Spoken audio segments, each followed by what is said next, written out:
사무엘상 17장 28절에서부터 40절입니다. 28절에서부터 40절. 그녕 엘리압이 다윗이 사람들에게 하는 말을 들은지라. 그가 다윗에게 노를 바라여 이르되 내가 어찌하여 이리로 내려왔느냐. 들에 있는 양들을 누구에게 맡겼느냐. 나는 내 교만과 내 마음이 완악함을 아노니 내가 전쟁을 구경하러 왔도다. 다윗이 이르되 내가 무엇을 하였나이까. 어찌 이유가 없으리까 하고 돌아서서 다른 사람을 향하여 전과 같이 말하매 백성이 전과 같이 대답하니라. 어떤 사람이 다윗이 한 말을 듣고 그것을 사울에게 전하였으므로 사울이 다윗을 부른지라. 다윗이 사울에게 말하되 그로 말미암아 사람이 낙담하지 말 것이다. 주의 종이 가서 저 블레셋 사람과 싸우리이다 하니 사울이 다윗에게 이르되 내가 가서 저 블레셋 사람과 싸울 수 없으리니 너는 소년이요 그는 어려서부터 용사임이니라. 다윗이 사울에게 말하되 주의 종이 아버지의 양을 지킬 때 사자나 곰이 와서 양떼에서 새끼를 물어가며 내가 따라가서 그것을 치고 그 입에서 새끼를 건져내었고 그것이 일어나 나를 해하고자 하면 내가 그 세움을 잡고 그것을 쳐 죽였나이다. 주의 종이 사자와 곰도 쳤은즉 살아계신 하나님의 군대를 모욕한 이 할례받지 않은 블레셋 사람이리까. 그가 그 짐승의 하나와 같이 되리이다. 또 다윗이 이르되 여호와께서 나를 사자의 이 블레셋 사람의 손에 사자의 발톱과 곰의 발톱에서 건져내신즉 나를 이 블레셋 사람의 손에서도 건져내시리이다. 사울이 다윗에게 이르되 가라. 여호와께서 너와 함께 계시기를 원하노라.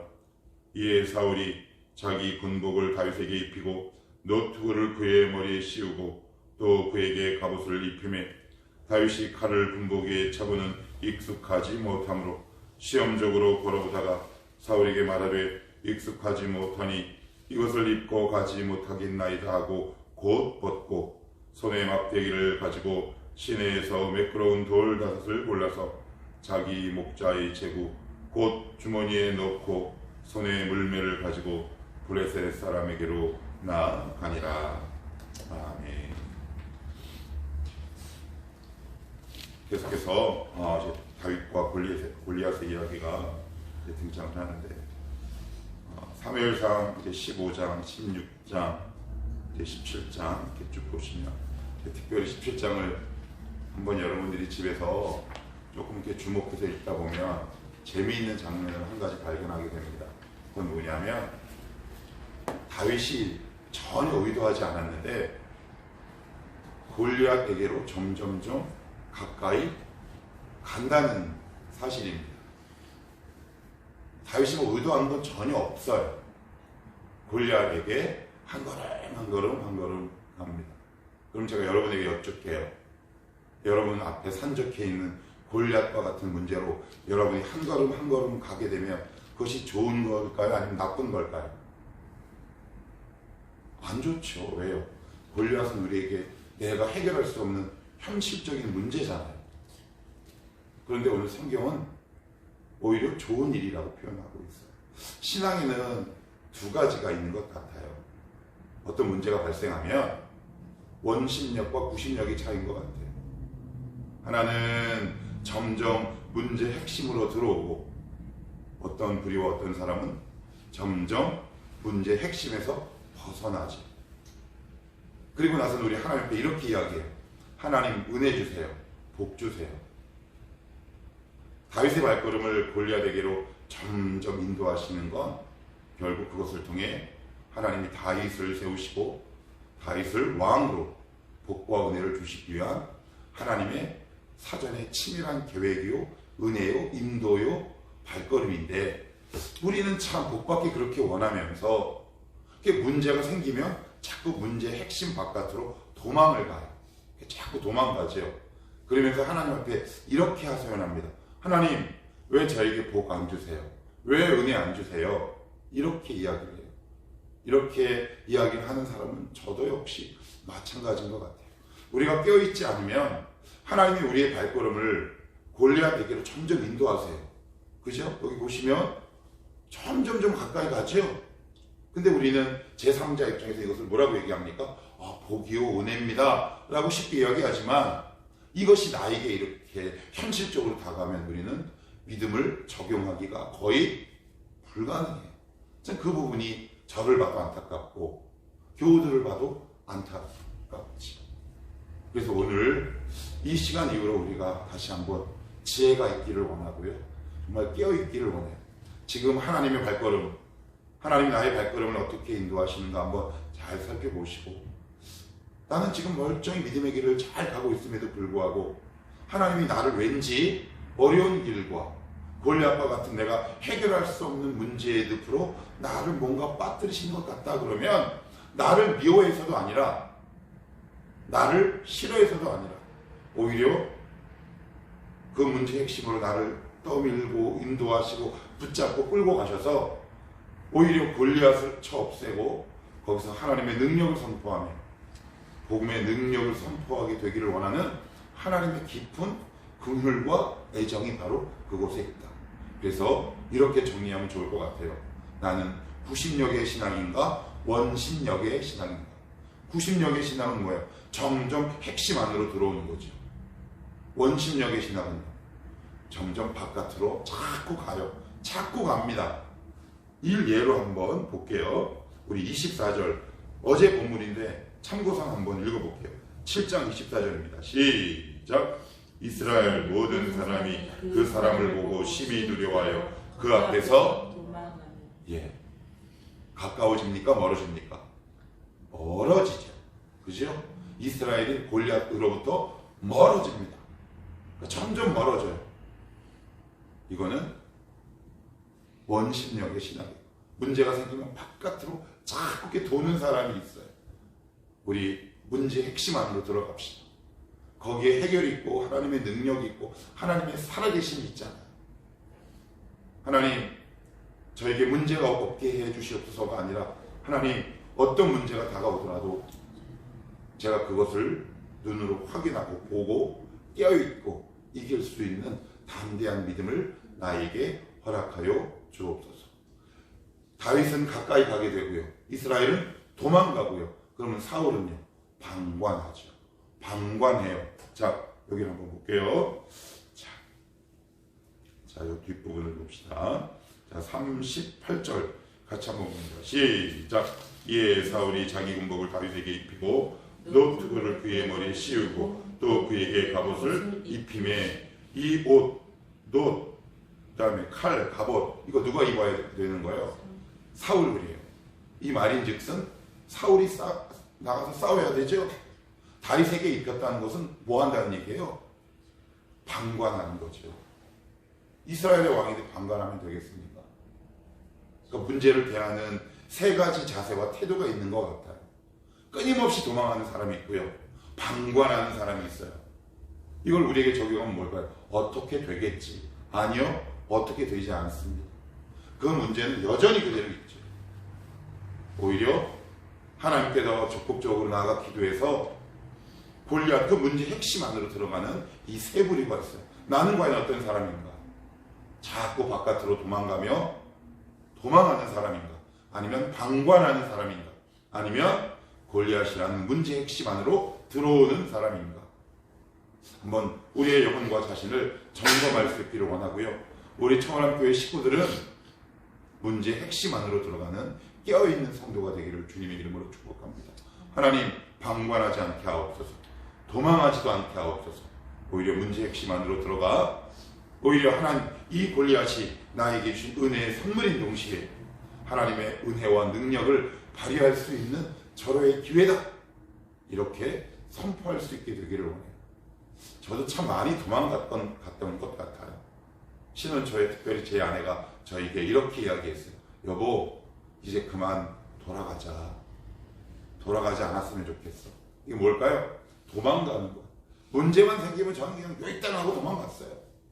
아니면 방관하거나 어떻게 되겠지. 근데 방관자는요 잘 안 보입니다.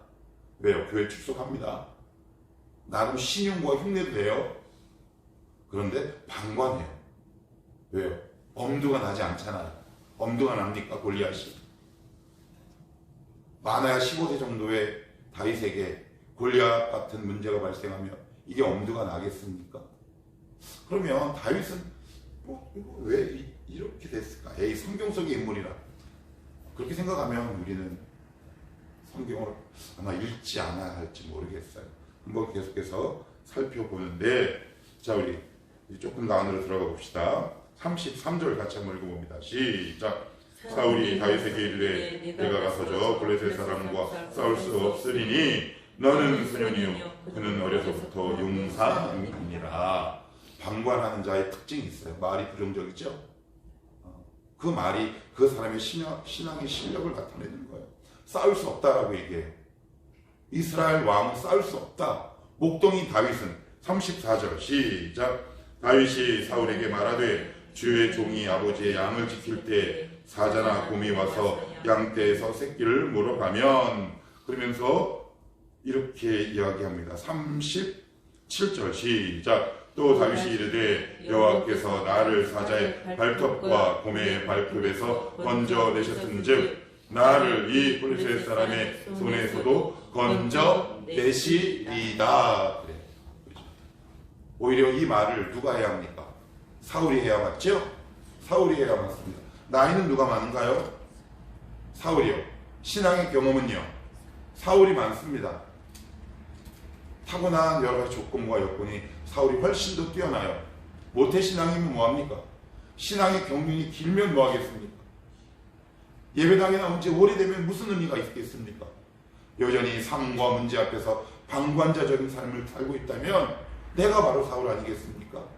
그리고 나서는 이 문제를 할 수 있다라고 다가온 사람들 향해 이렇게 얘기를 하는 거죠. 야, 너 못해. 나 신앙의 경험 오래돼서 내가 알아. 이건 해결할 수 있는 문제가 아니야. 그냥 지켜봐. 이게 과연 믿음일까요? 불신앙일 수밖에 없는 거죠. 우리 안에 혹시 이런 모습이 있지는 않나? 부디 이런 모습이 없기를 축복하고요. 우리의 입술 속에는 다윗과 같은 믿음의 선포가 있기를 축복합니다. 아닙니다. 할 수 있습니다. 그런데 이 근자감, 근거 없는, 이 근거 있는 자신감은 어디서 나오는 걸까요?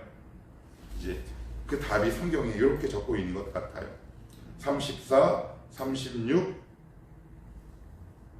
35, 34, 35, 36절을 보시면 이렇게 표현해요. 34절 제가 볼게요. 다윗이 사울에게 말하되 주의 종이 아버지의 무엇을 지킬 때? 양을 지킬 때 무슨 말일까요?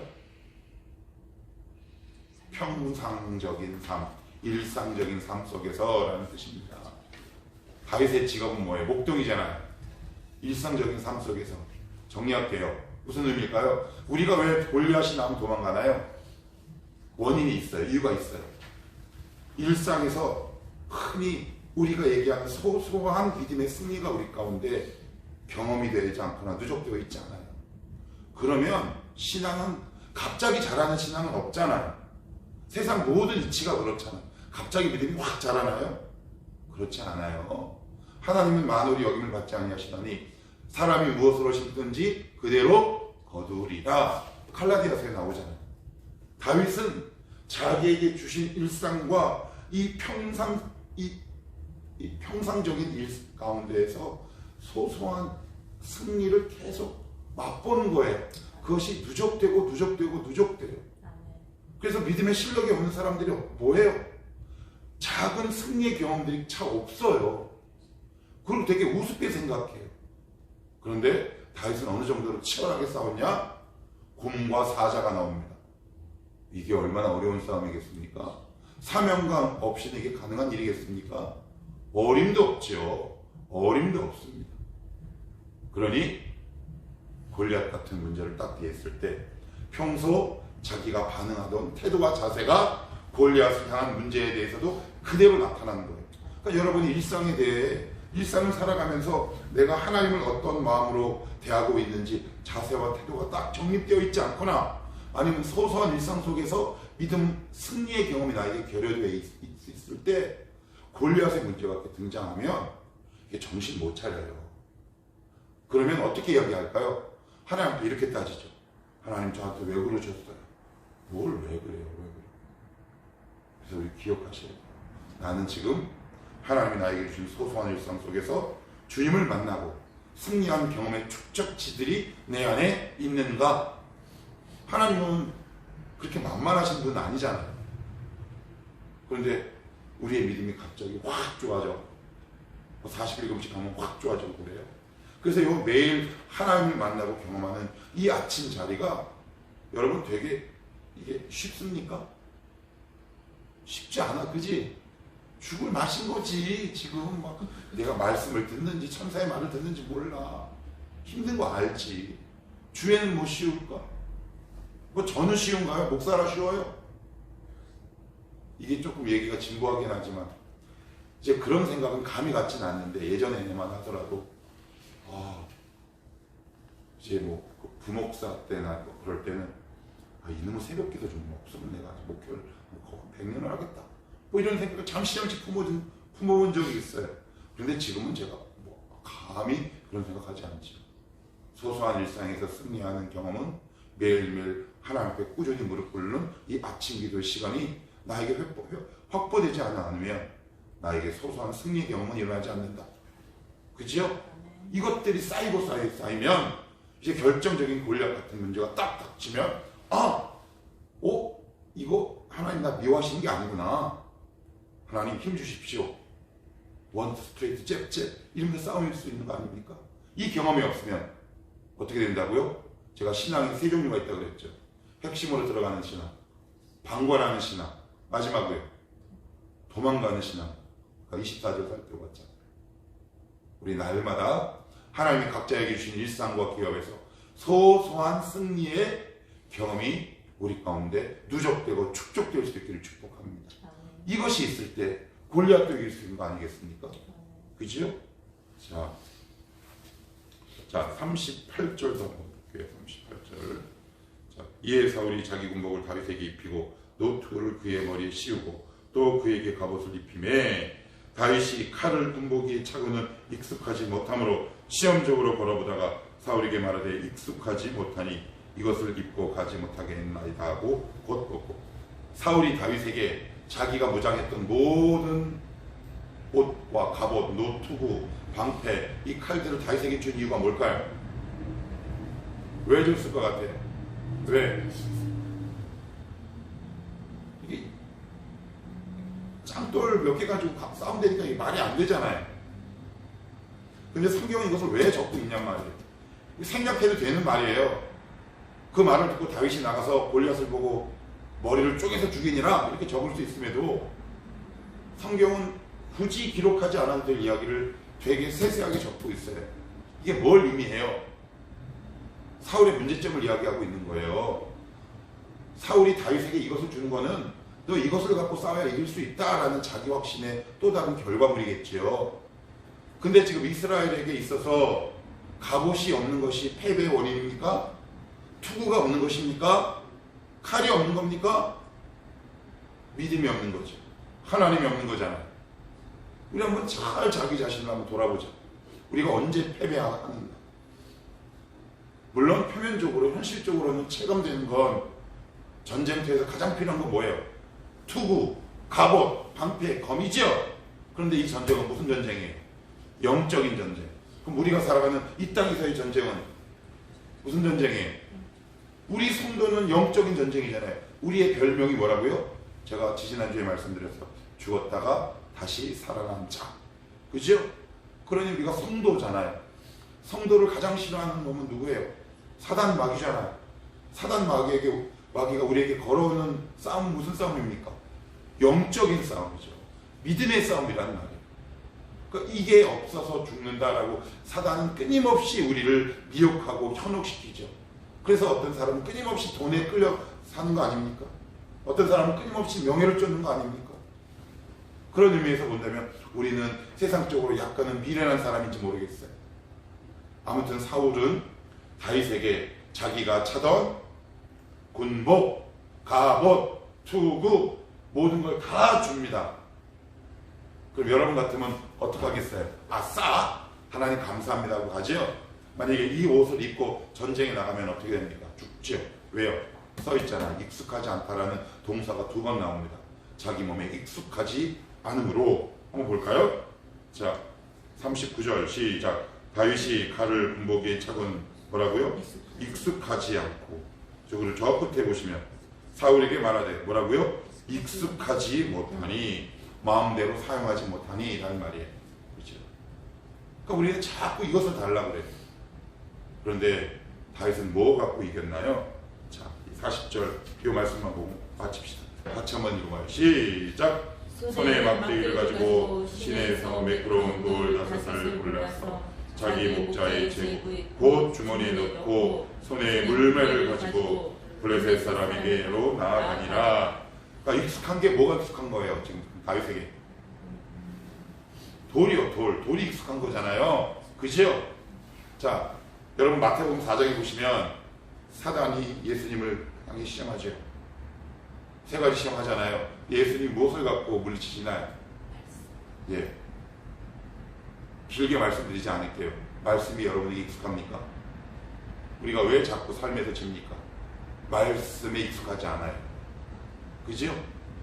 이 말씀을 어떻게 적용해야 될지. 그래서 제가 가끔가다가 청년들에게 이렇게 이야기합니다. 사도행전에 이런 비슷한 이야기가 나오는데, 사울을 쫓는 여러 무리 가운데 가짜가 있어요. 가짜. 그래서 막 예수의 이름으로 귀신을 쫓으니까 귀신이 뭐라고 해요? 내가 예수도 알고 사울도 하는데 넌 누구냐? 하고 그 귀신이 그 다른 가짜에게 확 하고 들어가요.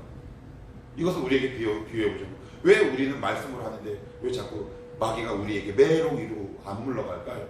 말씀이 익숙치 않은 거예요. 말씀이 나의 무기가 되지 않은 거예요. 우리 한번 잘 생각해 보자고요. 왜 나는 패배하는가? 말씀이 나에게 익숙하지 않아서 그래요. 여러분, 말씀이 익숙하도록 매일매일 말씀을 파고 또 묵상하고 외우셔야 해요. 그렇지 않으면 이 말씀이 우리에게 익숙치 않아요. 그래서 그냥 돌이에요. 그러니까 이것만 딱 가지면 이길 수 있는 거지. 우리에게 익숙한 것, 언제든지 쓸 수 있는 것 무엇이 있습니까? 그것이 하나님의 말씀이 되기를 축복합니다. 하나님, 이 말씀이 나에게 익숙하게 하여 주옵소서. 그럴 때 이 세상의 것이 익숙하지 않아요. 여러분, 세상 게 왜 이렇게 좋고 익숙해요? 하나님 말씀에 익숙하지 않아서 그래요. 하나님 말씀에 익숙하면 세상의 것이 어색해져요. 이상하다. 이거 뭔가 좀 이상한데? 나에게 맞지 않는데?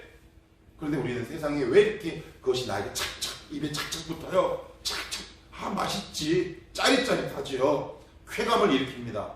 너무 좋지요. 왜요? 말씀에 익숙지 않아서 그렇죠. 하나님, 이 영혼이 말씀에 익숙하게 하옵소서.